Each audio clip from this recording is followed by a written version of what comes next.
Bismillahirrahmanirrahim. Assalamualaikum warahmatullahi wabarakatuh. Apa kabar kawan-kawan sekalian? Jumpa lagi di video pembelajaran fisika. Kali ini kita akan kembali membahas submateri dari materi momentum dan impuls, terkhusus pada bagian momentum linear untuk kasus 2 dimensi. Oke, jadi untuk membahas mengenai momentum linear 2 dimensi, maka kita perlu merecall kembali pemahaman kita mengenai persamaan kekal momentum. Jadi, seperti yang kita ketahui bersama pada video yang lalu, untuk kasus 1 dimensi, maka persamaan kekal momentum itu dapat dituliskan dalam bentuk persamaan berikut, yakni MA/VA tambah MB/VB sama dengan MA/V aksen ditambah MB/VB aksen, yang dimana M itu menyatakan massa masing-masing benda, V itu adalah kecepatan awal benda, sedangkan V aksen menyatakan kecepatan akhir benda setelah mengalami tumbukan. Untuk kasus 2 dimensi itu kita juga menggunakan persamaan yang sama, tetapi di sini kita harus menguraikan komponennya. Karena dia ada 2 dimensi, maka kita akan menguraikan komponen-komponen kecepatannya itu pada arah sumbu X dan pada arah sumbu Y. Oleh karenanya, untuk sumbu X maka kita peroleh persamaan kekal momentumnya seperti ini, sedangkan untuk sumbu Y maka kita akan peroleh persamaan kekal momentumnya yakni sebagai berikut. Mudah ya?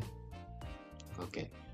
Nah, untuk memahami mengenai momentum linear 2 dimensi ini, kita coba mengkaji gambar berikut. Jadi terdapat dua buah benda, yakni A dan benda B. Oke, yang dimana benda B pada awalnya dia diam, kemudian terdapat bola A yang menuju ke arah bola B dengan kecepatan tertentu, yang berarti kecepatannya itu dia tidak boleh sama dengan 0. Kemudian setelah mengalami tumbukan, maka nanti bola A dan bola B itu dia akan masing-masing bergerak pada sudut yang berbeda relatif terhadap sumbu horizontal. Untuk benda A itu sudutnya sebesar theta, dan untuk benda B itu sudutnya sebesar psi. Nah, sedangkan untuk kondisi akhir masing-masing benda A dan benda B itu dia memiliki komponen kecepatan pada arah sumbu X dan pada arah sumbu Y-nya. Untuk benda A, maka dia memiliki komponen vektor kecepatan pada arah sumbu X itu yakni Eva aksen cos theta, sedangkan pada sumbu Y-nya adalah Eva aksen sin theta. Begitupun juga dengan untuk benda B, untuk sumbu X itu adalah VB aksen cos psi, dan sumbu Y-nya adalah VB minus VB aksen sin psi. Di sini kita berikan tanda minus, ingat dia itu besaran vektor. Kalau kita gambarkan koordinat 2 dimensi, kita ambil arah kanan itu positif, kiri negatif, arah ke atas itu positif, dan arah ke bawah itu dia negatif. Itulah kenapa untuk komponen kecepatan sumbu Y pada benda B itu setelah tumbukan dia bernilai negatif. Oke.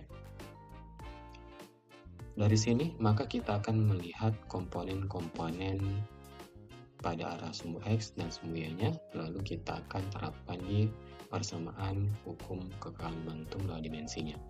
Kita lihat dulu untuk sumbu X ya.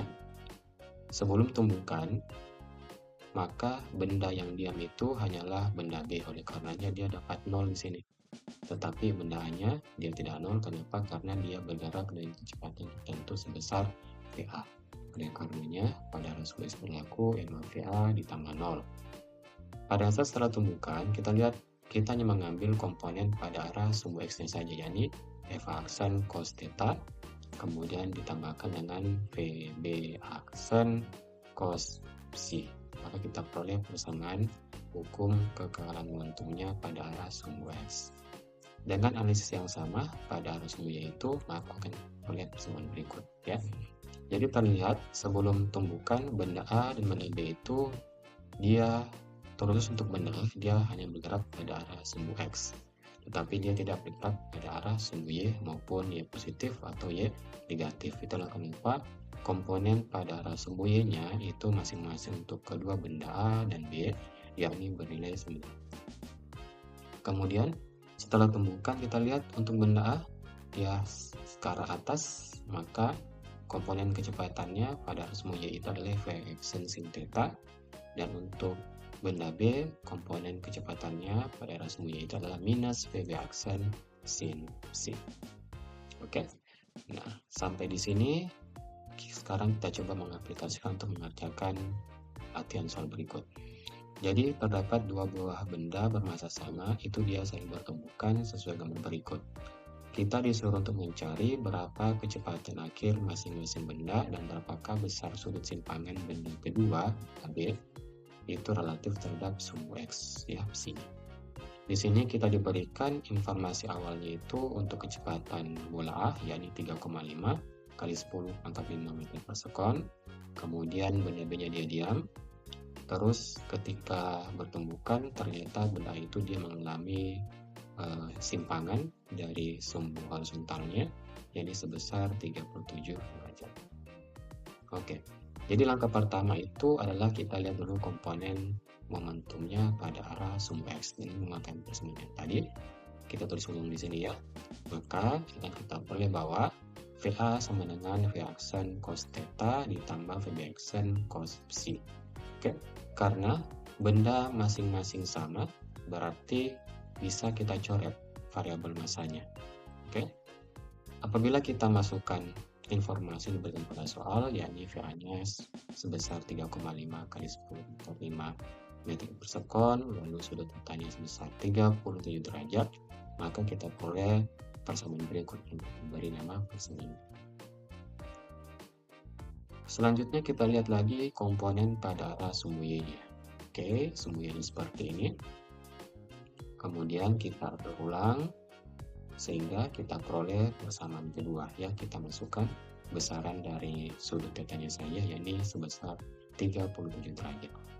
Karena kedua benda ini dia bertumbukan secara elastik, oke, maka otomatis dia juga harus konservasi secara energi kinetik. Jadi energi kinetik sebelum tumbukan itu juga harus sama dengan energi kinetik setelah tumbukannya.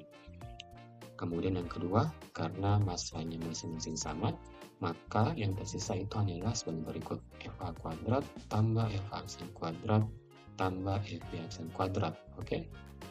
Kemudian FA-nya kita diberikan pada soal 3,5 kali 10 per 5, lalu kita kuadratkan, maka kita peroleh hasil sebagai berikut. Persamaan inilah yang kita sebut sebagai persamaan ketiga.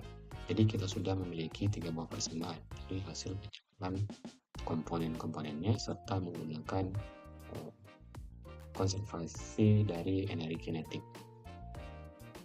Lebih lanjut, dari persamaan 1 dan 2 kita recall kembali, maka kita peroleh VB aksen cos psi sama dengan 3,5 kali 10 pangkat 5 kurang V aksen cos 37 derajat. Dari sini kita peroleh VB aksen sin psi sama dengan V aksen sin 37. Jadi ini dari persamaan 2 ya. Ini persamaan 1, ini persamaan 2. Oke. Kemudian apabila kedua persamaan ini kita kuadratkan terlebih dahulu, lalu hasil kuadrat masing-masingnya kita jumlahkan, maka akan peroleh persamaan sederhana sebagai berikut.